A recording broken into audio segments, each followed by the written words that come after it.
The best way to stay on the road is to not lose your RV. This is Eric Stark with the Smart RVer podcast, delivering the smarts you need to enjoy the freedom of the RV lifestyle without the fear of breaking down. Living the RV life. Leave the cold behind and enjoy some sunshine. Head to Florida, Arizona, Texas, or Southern California.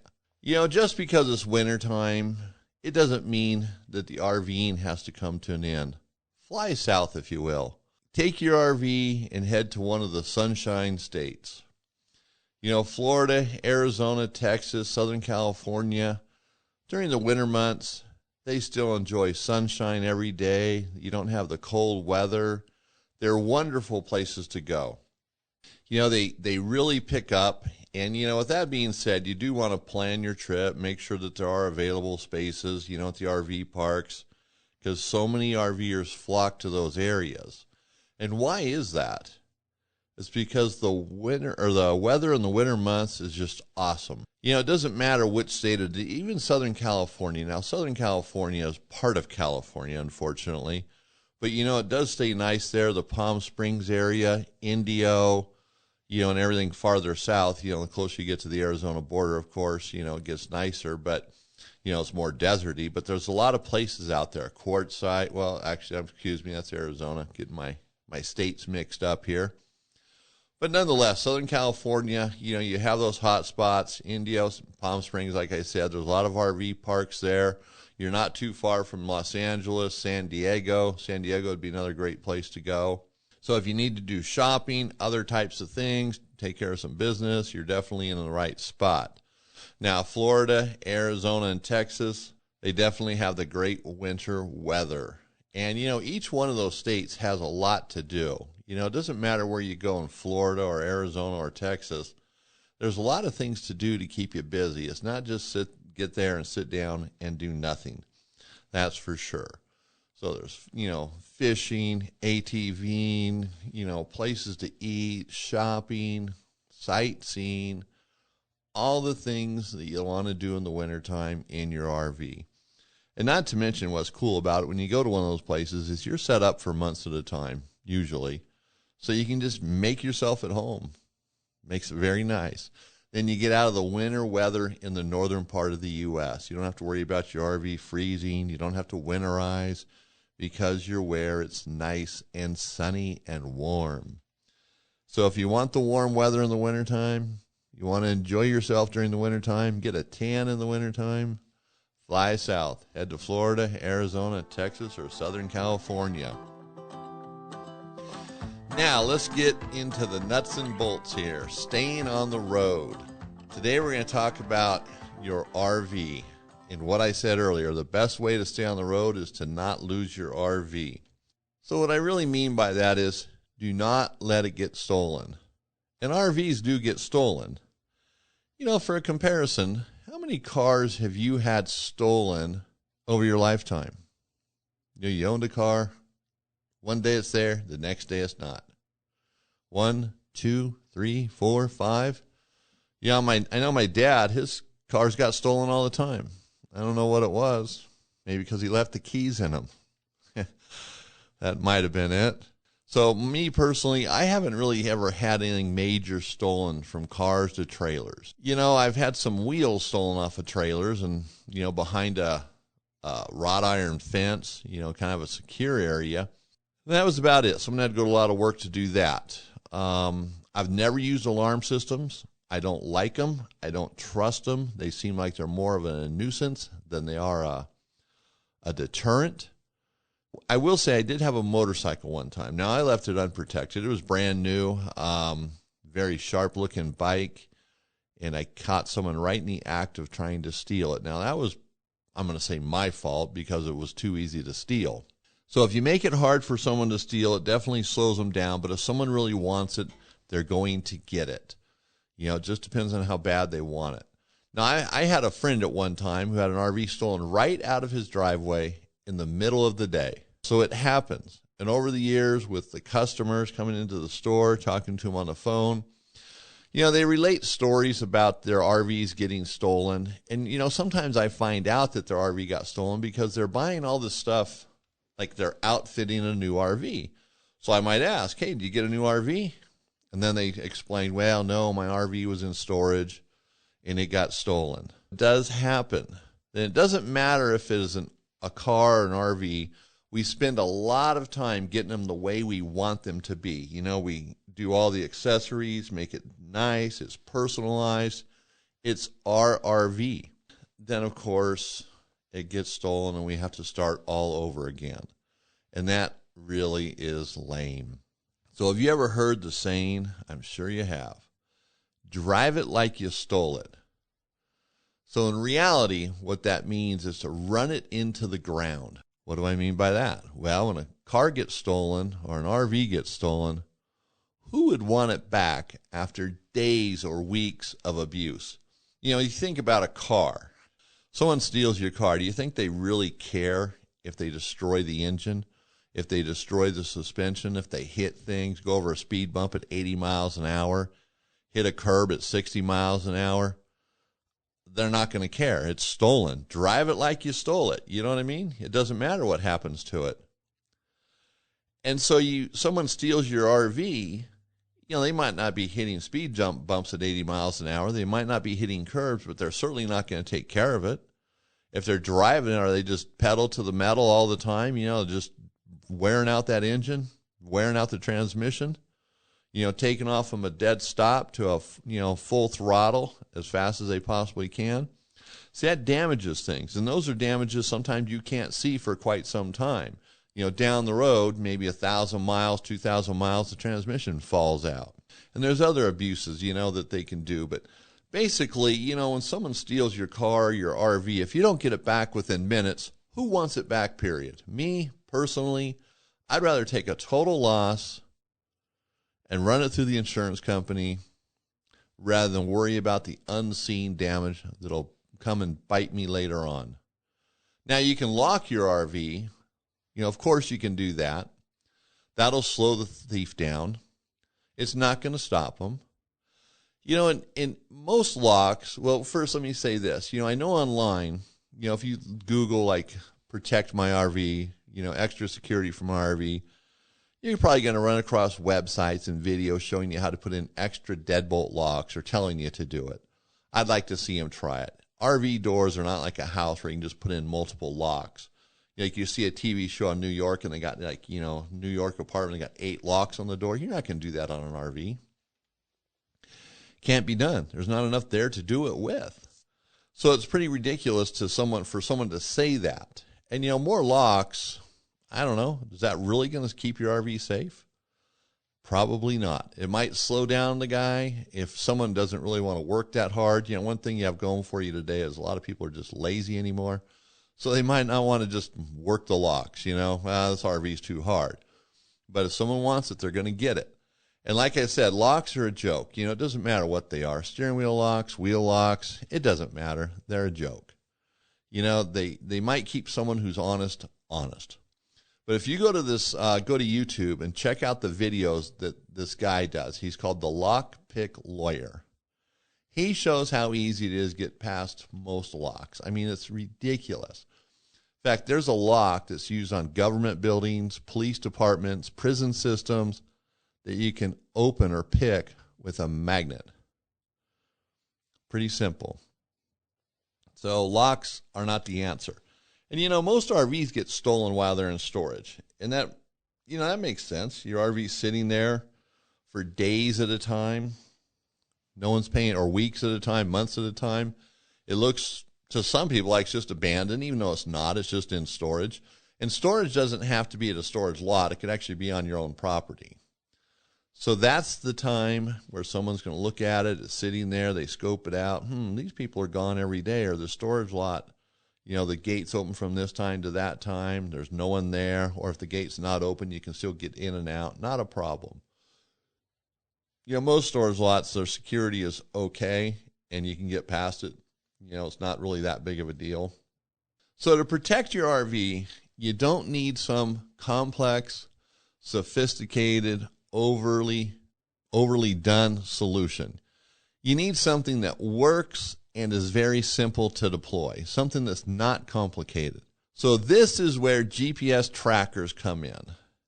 And today I'm going to talk about a specific company because they have the GPS trackers that work. They're awesome.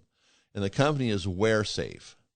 So they have a line of GPS trackers that were developed for them by Trackem, who manufactures GPS trackers for businesses to track their vehicles and other things. So that might be a company that has a fleet of semis, and they have a GPS tracker in every semi. Maybe it's in the trailers of the semis, or a company that owns 100 tow trucks.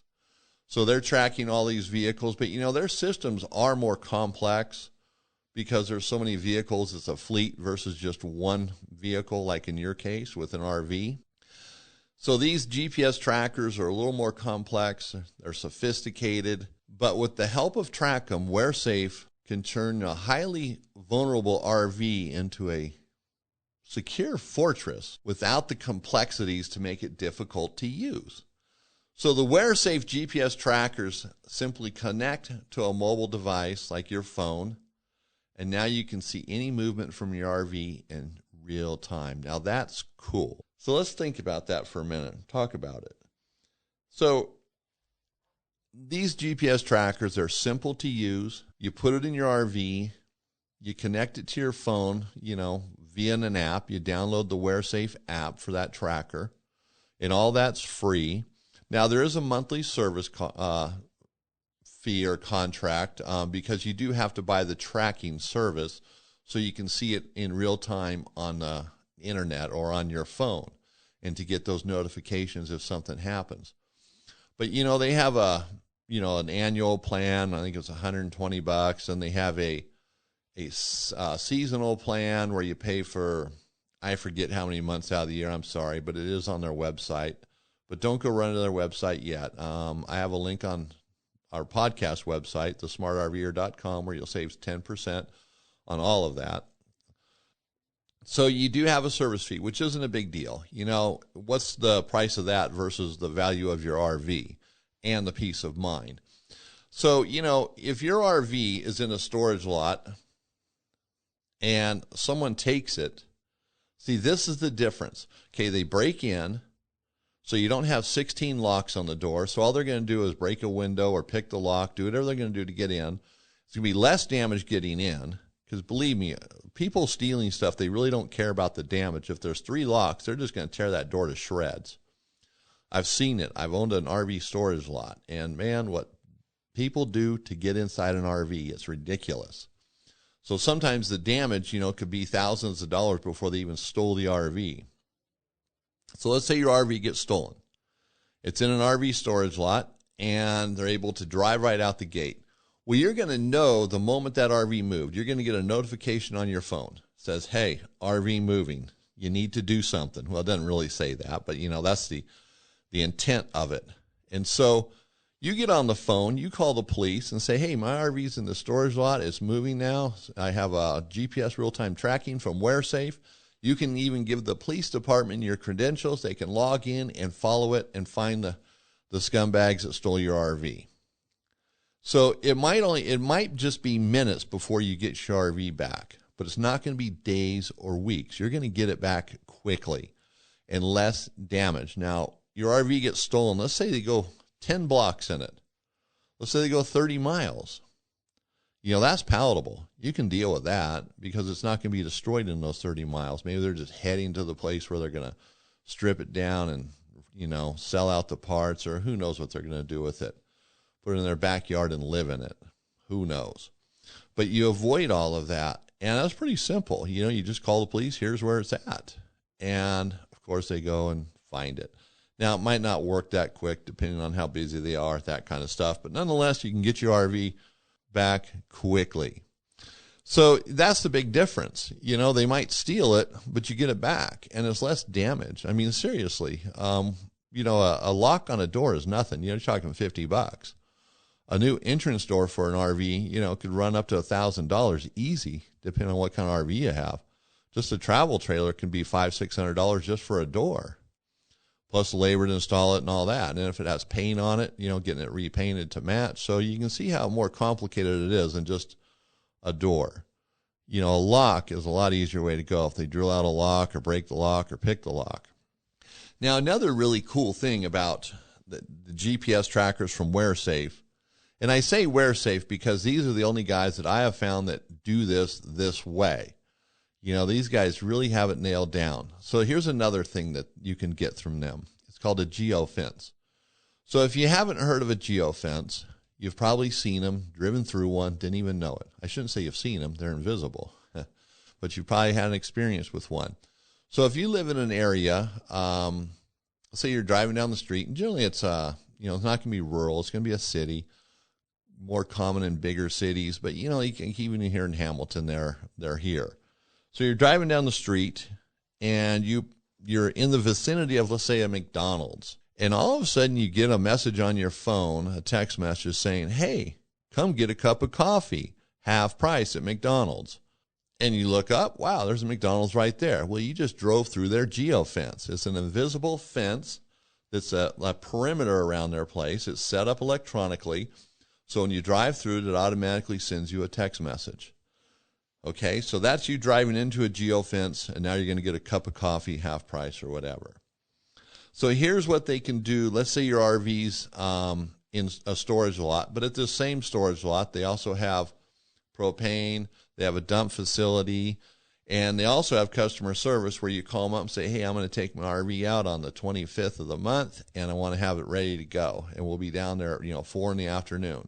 So can you go ahead and make sure the tanks are empty, fill the propane, and have it ready to go for us? Have it in our space, turned around, pointed out, whatever it is. So the RV's going to be moving around in the storage lot for a few minutes while they do this. So if there's a geofence around the storage lot, your RV can move safely because you can see where it's at, but it's not going to set off the alarm or have a notification. I shouldn't say alarm. It's not going to send the notification to you because it's within that fenced perimeter. So it's okay. Now, if someone at that RV or the storage facility takes it off the property outside of the geofence, now you're going to get a notification saying, hey, you got a problem here. So maybe the employee decided he's going to take your RV for a little drive and go get lunch or something. You would know that. It'd be the same thing with your property at home. Maybe you go to work during the day. You could have your property set up so the minute it leaves your property, and that way if someone in the family drove it on the property, moved it, it's not a big deal. No notification. But if they leave the property, it drives through that geofence, and now you get a notification. And that's sweet. That really is. You could have it if it's at some place where it sits like that and gets moved around. So it's nice. And, there are times, like at my house, I got a piece of land and I move cars all the time. So this way I'd avoid getting these push notifications that, there's a problem. And once I drove off the property, then you get the notification saying there's a problem. It's pretty nice. These are things you can do with a GPS tracker. And like I said, WearSafe are the guys that have this technology that works the way it does. It's so simple, so easy to use. And, their technology, because the way these GPS trackers are made, you can put them on more than one application.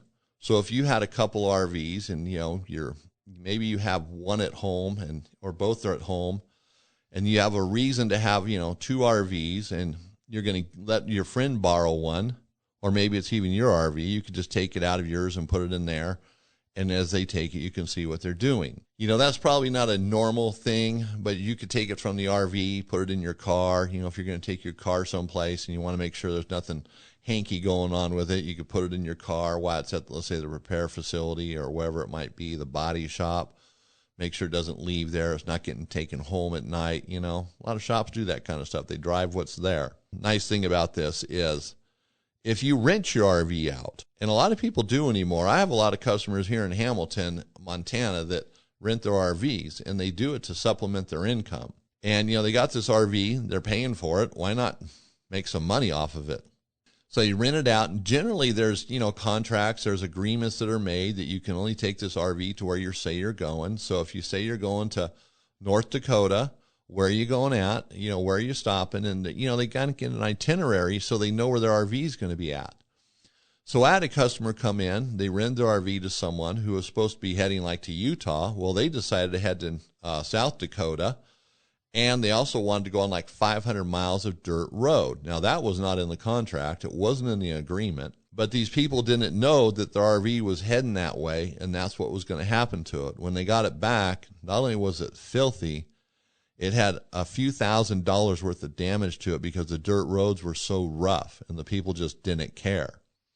And that's the damage they could see, visibly see. There's probably some things that were going to come and bite them later on, as time goes on. They're going to find out the leaf springs break, things like that. The tires now are, have balloon marks in them from hitting, rocks or whatever. Things that you can't always see right away that kind of show their ugly head later on. So if they had a GPS tracker, they could have called that person and said, hey, what are you doing? Where are you going? That's not in the contract. You need to turn around right now. Stop, whatever. So there's some benefits there. That's pretty cool, and it's a simple application on your phone or your computer. You can track it on your computer as well. There's different ways to mount it. We're talking about all this different stuff, and it all sounds cool, but you're probably wondering, how do we mount this? Well, that's easy. There's a magnetic version. You can get an add-on magnetic mount for their most popular one, which is the X-Tracker. They're portable, so you can just, different versions of it, portable. They can be hardwired in. There's an OBD version, which, the OBD port on your vehicle plugs right into there. RVs have them as well. And, there is a way to hide that OBD, because generally an OBD port is below the steering wheel at the bottom of the dash. It's visible. Some cars it's not, but a lot of cars it is. And it wouldn't matter either way if it's visible or not. They have this Y cable that you unplug the back of the OBD port in. You put in this cable, then plug the cable that normally went into the OBD port into the Y cable. And now from the front side, it looks like it's just an OBD port, that there's nothing plugged into it.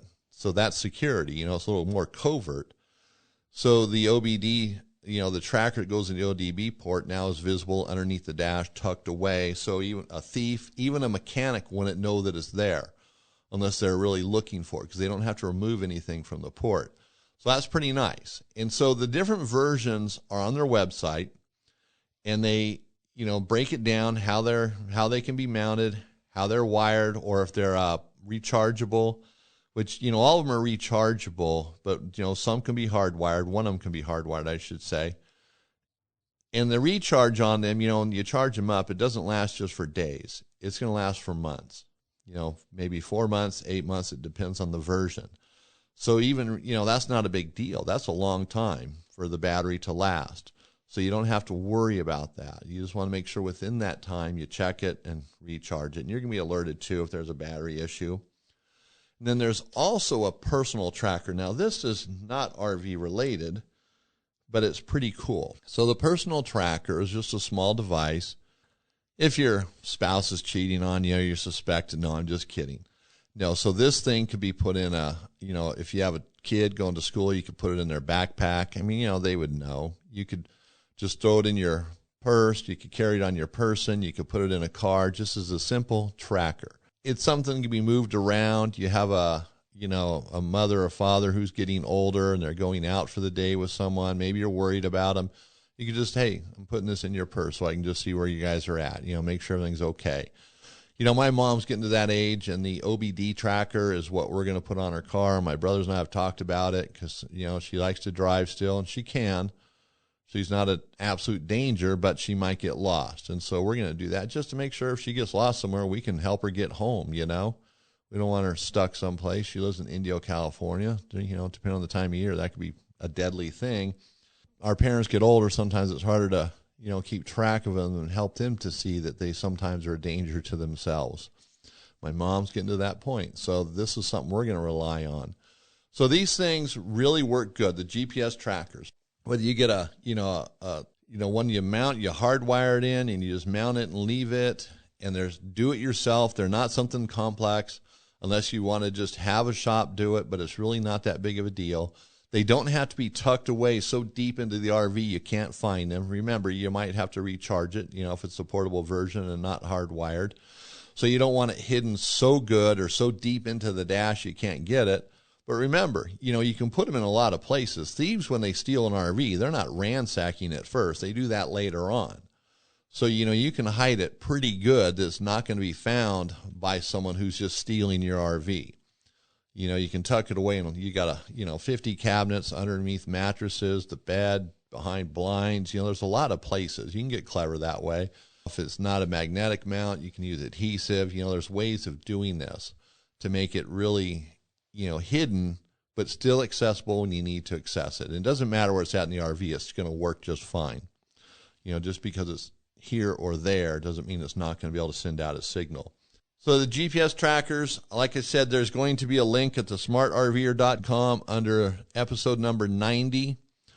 And this link, when you use it, you will get 10% off. It'll take you to WearSafe's website, and you'll save 10% on any of your purchase there. And that includes the service for the service contract, if you will, for the fee for the monitoring, which really is the must-have portion of this. It makes it so cool. So now let's talk about where we're going to go next.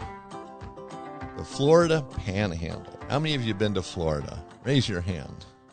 I've always wanted to say that. Well, actually, I have said that. Can't see your hands. Kind of silly, right? So the Florida Panhandle is a pretty cool place. And, I'm kind of on this wintertime RVing destinations right now. And, I learned about a lot of these places from customers talking about it. During the wintertime, we do a ton of business in Florida, sending them sunshades, things like that, help them keep cool. So Florida is one of those states that during the winter months stays pretty nice. And the Florida Panhandle, which is the upper portion of the state, it's not the lower portion, the peninsula section, there's a lot to do there. It's a nice area. You got the Atlantic on one side, you have the Gulf on the other, so you kind of get the best of two different worlds there. There's plenty of things to do in the Panhandle. When we cover these things, we do a lot of research. We have Alexis who works for us. She does all this research finding these places, and there's a lot to be said, and it takes time. And my point of that is there's so much to do in these places, we couldn't possibly cover it all in a few minutes on a podcast episode. It could take at least a half an hour to give it some real justice. So what we're doing is throwing out places that we think you would enjoy. And the Panhandle has a lot there. There's a lot of places to eat. And, I always mention food, but, I know RVers, you got to eat. And if it's not, something simple in the RV, you're outside the RV, you're barbecuing, and you're going out to eat. You find the deals, and that's cool. You find these restaurants that have really good deals on really good food. But now one thing, if you like fish, this is the place to go. Tons of seafood there. Now, me personally, hate fish. That's just me. That's my problem.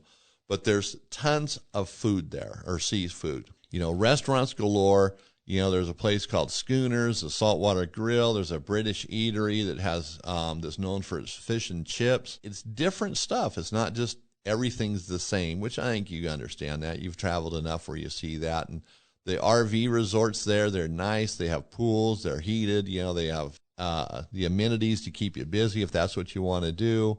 Some of them even have a free breakfast one day a week. So the Panhandle is a very cool place, and it's broken up into, there's different counties there. And that's how we kind of have it split up on our little write-up that we have on the website. If you're looking for a place to go and you're thinking of Florida, check out the Panhandle first. And there's, like I said, the RV parks are nice, the restaurants are nice, and of course you've got the hole-in-the-wall restaurants, you've got the nice restaurants, you've got the hole-in-the-wall RV parks, you've got the nice RV parks, you got two bodies of water that you can be near. You can get some of these RV parks are right on the beach if that's where you want to go. Now remember, you have to get your reservations in advance. Do not just drive to Florida thinking you're going to get a place to stay. So you're going to have to do your research. Get online and find the area you want to go. If it's the Panhandle, then start looking around there. Do you want to be on the Atlantic side? Do you want to be on the Gulf side? Do you want to be in the center? The northern section? Figure that out and then start trying to find an RV park, RV resort to stay at. You know, they all call themselves RV resorts, and I've seen some of them that they're not really resorts. Not necessarily in Florida, but I think you know what I mean. Don't let the name deceive you. Look at the description and talk to them. And, you know, if you know people that go to Florida, ask them where they go. So we're just planting the seed here of some places to go. Next episode, we're going to be talking about Texas, the Rio Grande Valley. And you know what I'd like you to do, if you can, go to the smartrver.com website and go to the Contact Us page. And there's a couple different ways where you can do this, but let me know about your favorite wintertime destination. In fact, if there's an episode you would like me to do, talk about something, go there and put it in at the Contact Us page. You can do it by video there. You can do it by email. We got it. It's no problem. Ever how you want to do it. You can do a video of yourself if you like. So do that and let me know where you'd like to go, what you'd like to see on the show. Always open for suggestions. RV envy can show itself in many different ways. Like, let's say your RV got stolen and you got it back in a couple hours and you shared that with your neighbor who happens to be an RV owner. See, he would have RV envy. He'd be going, how did you do that? Where do I get one of those? Because you would tell them about the WearSafe GPS tracker that you got, that you purchased from their website. So now these GPS trackers come in 5 different models. And as I said earlier, there's a model for everybody, but the X tracker is one of the most popular ones along with the Mag tracker. Those two are the most popular for RVs, and it's mostly because they can be hardwired and the way they can be mounted. And that's the big bonus. But here's what I'd like you to do. If you want to protect your RV, you want to make sure that it's going to be there when you want to use it. You don't want to have to go through all the ugly hassles of a insurance claim or paying for costly repairs because it got stolen. Go to thesmartrver.com and click on the link for WearSafe to get your GPS tracker. All the information you need is on their website. And by using the link on thesmartrver.com, you're going to save 10% on your purchase and on the subscription fees. So that's a pretty good savings, and that makes it worthwhile. So go ahead and do that and save some money, and also keep your RV so you will have it the next time you want to go on a trip. You're not going to be saying, hey, where's my RV? Did it get stolen? Absolutely not. You will own it, and you'll be able to use it. So check that out at thesmartrver.com, episode number 90. For any other thing that, you know, these things I'm talking about, the places to go, the RV lifestyle, GPS trackers, go to thesmartrv.com. It's broken down in 4 sections right on the home page, pretty easy to find. And everything from the show is there. So I want to thank everybody for listening to the show today. So we're still adjusting to this new format under the smartrver.com. So I hope we adjust and keep getting it better and better and better, which that's the goal. So keep being a smart RVer. And if I don't see you on the road, we can connect at thesmartrver.com.